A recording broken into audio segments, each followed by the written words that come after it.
성도 여러분 안녕하세요. 오늘도 여러분의 삶 속에 하나님의 은혜와 축복이 넘치시길 바랍니다. 오늘 제가 말씀을 여러분에게 전하기 전에 446장 찬송이 있습니다. 주 음성 외라는 찬송인데 저를 한번 따라해 보실래요? 주 음성 외에는 참 기쁨 없도다. 날 사랑하신 주 늘 계시옵소서. 2절 나 주께 왔으니 복 주시옵소서. 주 함께 계시면 큰 시험 이기네.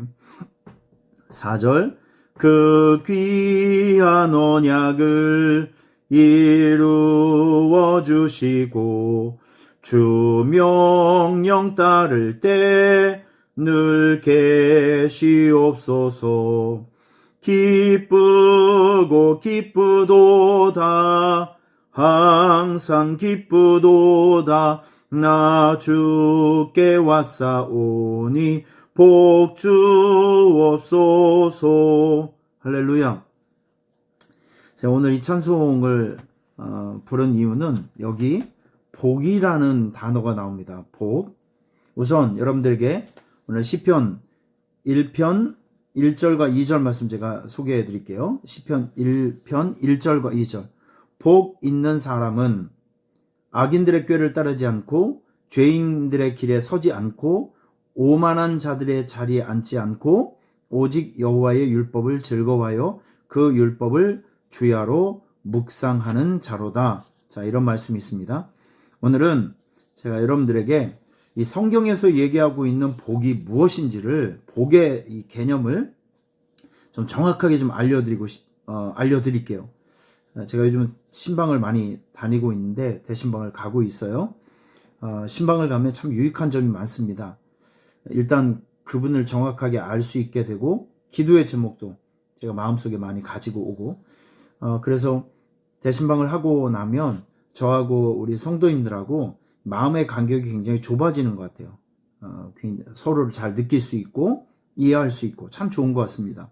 그래서 여러분들도 아직 대신방 신청 못하신 분이 있으면 꼭 대신방을 좀 신청하셔서 담임 목사와 여러분들의 마음이 가까워지게 되면 신앙생활이 더 재밌어요. 그리고 제가 더 구체적인 기도를 할 수 있게 되고요. 꼭 신청을 해서 가정에서 함께 예배 드렸으면 좋겠습니다. 최근에 집사님 가정에서 예배를 드리는데 굉장히 오래 우리 교회를 다니신 분이죠. 근데 좀 안타까웠던 것이 있어요. 이분은 머릿속에 자기는 복이 없다라는 생각이 너무 완고해요. 아무리 설명을 해줘도 자기는 복이 없대요.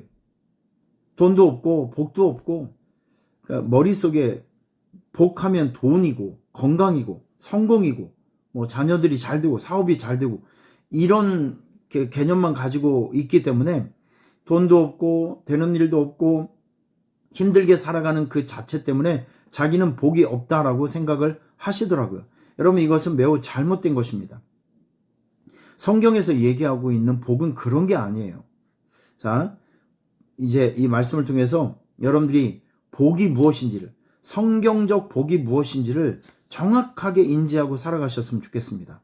복 있는 사람, 성경에 보면 이 히브리 원어에 보면 복 있는 사람이 세 단어로 설명되고 있습니다. 아슈레, 하이시, 아쉐르. 아슈레, 하이시, 아쉐르. 근데 요 맨 앞에 나와 있는 요 아슈레라는 단어가 제일 중요합니다.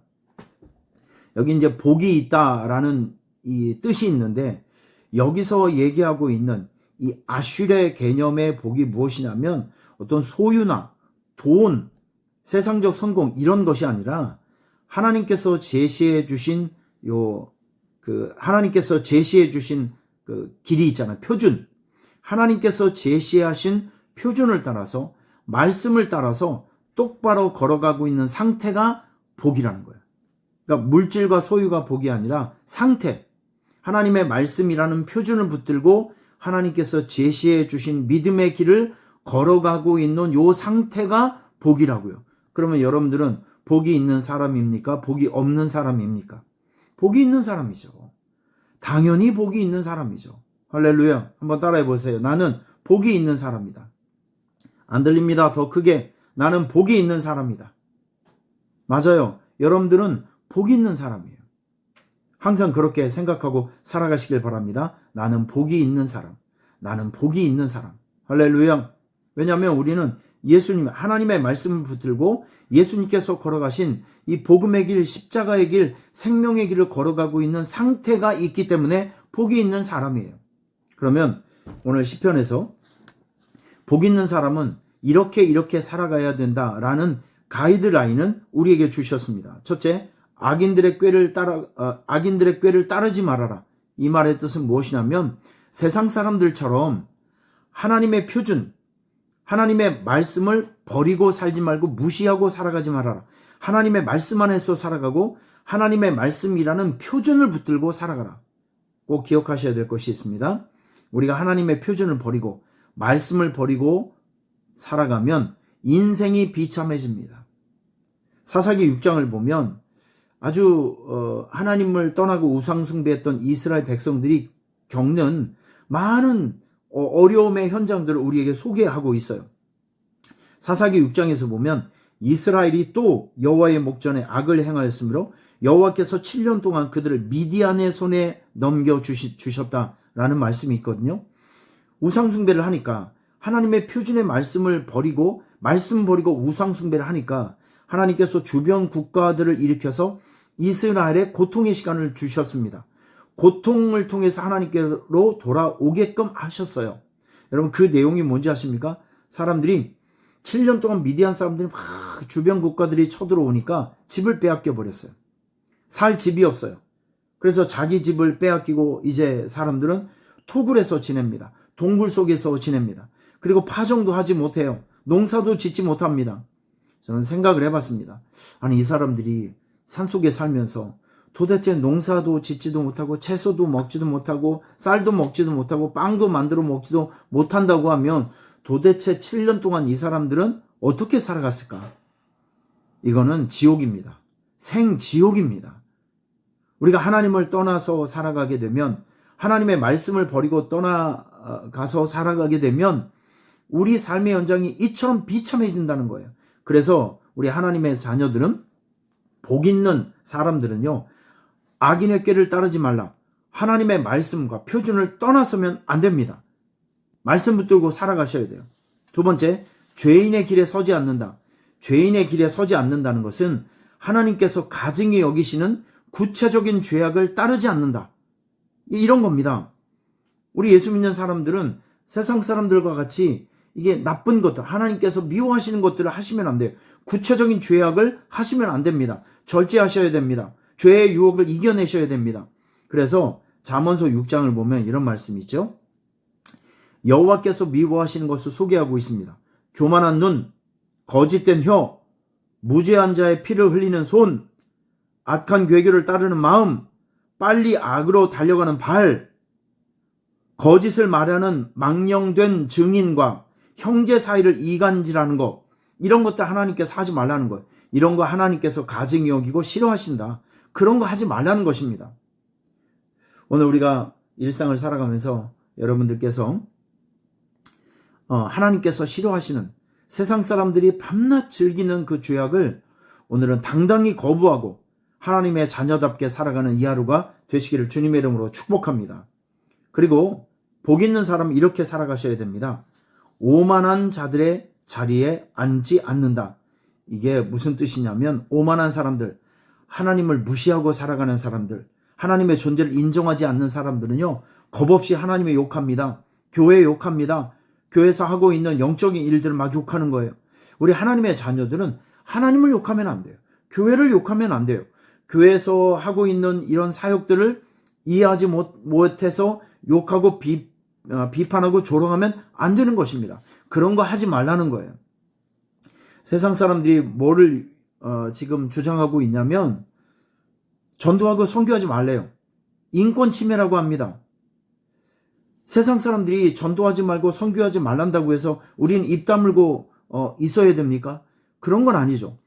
그 사람들이 영적인 시각장애인들이기 때문에 영적인 일을 몰라요. 하나님을 몰라요. 그러면 우리가 알려줘야 되고 깨닫게 해줘야 되고 진리의 세계로 인도해 가야 합니다. 교회가 해야 될 사역이죠. 동성연애 괜찮다고 합니다. 이건 인간의 권리래요. 자기가 선택할 수 있는 권리라고 합니다. 인권이라고 합니다. 그런데 이거는 인권을 앞세우기 전에 그 근본에는 뭐냐면 하나님의 존재를, 하나님의 창조 질서를 파괴하고 하나님을 무시하는 불순종이 그 사상의 중심이거든요. 이런 것들을 상식화하자는 겁니다. 이런 것들을 일반화하자는 거예요. 이런 것들을 개인의 선택에 맡기자는 것입니다. 하나님의 창조 질서를 깨트려버리고 하나님께서 만들어 놓으신 이 거룩한 공동체에 가정을 파괴하려고 하는 마귀 사탄의 노림수입니다. 사탄들은 그렇게 공격하고 있어요. 세상 사람들이 그렇게 주장하고 있습니다. 여러분, 이런 것들은 우리가 받아들여서는 안 되는 것이죠. 여러분, 사람들이 이야기합니다. 왜 기독교만 구원이 있다라고 이야기를 하느냐? 종교 대통합을 이루어야 된다. 예수님의 피와 짐승의 피와 똑같다고 하면 기독교의 능력은 과연 어디서 나올까요? 이건 말이 안 되는 것입니다. 여러분, 세상 사람들은 하나님을 모르죠. 당연히 모르죠. 경험을 못했으니까. 근데 우리는 하나님을 알고 살아가는 사람들이에요. 그래서 우리는 우리의 입을 통해서 하나님을 욕하고 교회를 욕하고 영적 사역을 비난하고 비방하는 거, 이런 거 하지 말라는 것입니다. 복 있는 사람은 그렇게 살면 안 된다는 것이죠. 오늘 이 말씀을 통해서 여러분들이 여러분 자신에게는 하나님의 복이 있다는 것, 내가 지금 복의 상태로 살아가고 있다는 것을 꼭 깨달으시고 하나님의 표준을 붙들고 살아가자. 하나님께서 싫어하시는 죄악을 멀리하고 살아가자. 하나님과 교회와 영적 사역을 욕하지 말고 비난하지 말고 조롱하지 말자. 이런 삶의 원칙을 가지고 살아가는 복 있는 사람의 삶이 되시기를 주님의 이름으로 축복합니다. 제가 기도할게요. 하나님 아버지, 오늘도 이 말씀에 참여한 우리 모든 성도님들, 오늘 하루도 승리하는 하루가 되게 하시고 또 하나님의 형통을 경험하는 시간이 되게 하여 주옵소서.